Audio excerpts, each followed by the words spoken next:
Hi, ఎలా ఉన్నారు అందరూ? నేనైతే చాలా బాగున్నాను. ఈ బాక్స్ ఏంటి, ఈ వీడియో ఏంటి అని చూస్తున్నారా? ఏం లేదండి, మా వారి వాళ్ళది వచ్చేసి కర్ణాటక.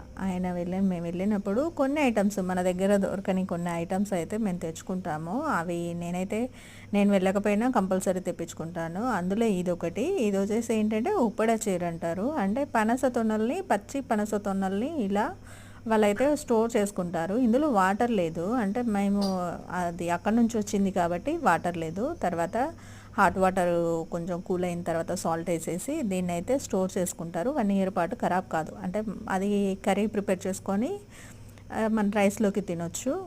అది అన్నట్టు నా ఫేవరెట్ అది. ఇది వచ్చేసి కూడా నా ఫేవరెటే. ఇది వచ్చేసి కూడా పనసది చిప్స్. పనస చిప్స్ మన సైడ్ దొరకవు. పనస అంటేనే మన సైడ్ కొంచెం కాస్ట్లీ ఎక్కువ కదా. అందులో మనం ఎక్కువ పనస ఫ్రూట్ లెక్క తీసుకుంటాము, లేదంటే కర్రీ తింటాం, కానీ లేకపోతే తినం కదా. ఇది వచ్చేసి బనానా చిప్స్ ఇందాక చూయించింది. ఇది వచ్చేసి నీరుల్లి వడియాలు, అంటే ఉల్లిపాయ వడియాలండి. ఇవి వచ్చేసి ఇదైతే టేస్ట్ నాకు అంత నచ్చదు, ఉండదు కూడా. ఇది వచ్చేసి బాగుంది టేస్ట్ అయితే. ఇదేంటి అని అంటే పనసప్పడాలు.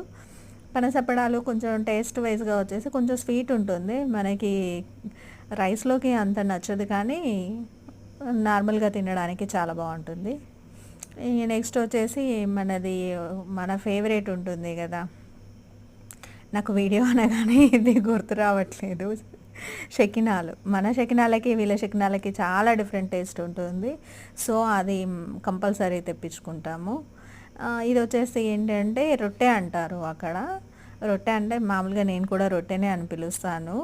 ఇది లేకుండా అక్కడ ఏ ఫంక్షన్ కూడా ఉండదండి. కంపల్సరీ నాన్ వెజ్ పెట్టిన ప్రతి ఫంక్షన్కి ఇది ఉండాల్సిందే. అది చిన్న ఫంక్షన్ అయినా పెద్ద ఫంక్షన్ అయినా, ఈవెన్ ఎవరైనా గెస్ట్లను ఇంటికి పిలిచినా ఈ రొట్టె అనేది కంపల్సరీ ఉంటుంది. దీనికి ఒక కర్రీ ఉంటుంది.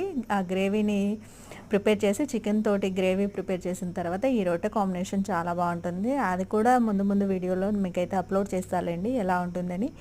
ఇవి మేము చూయించడమే కాదు, మీకు ఇవి ఆన్లైన్లో కూడా దొరుకుతాయి. అమెజాన్ అలాంటి వెబ్సైట్లో కూడా దొరుకుతుంది. మీరు పర్చేస్ చేసుకొని టేస్ట్ అయితే చూడొచ్చు.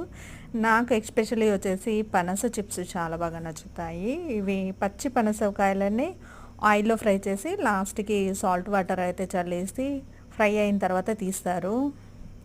టేస్ట్ వైజ్ అయితే చాలా బాగుంటుంది. మీకు ఈ వీడియో మీరు ఎప్పుడైనా ఇవి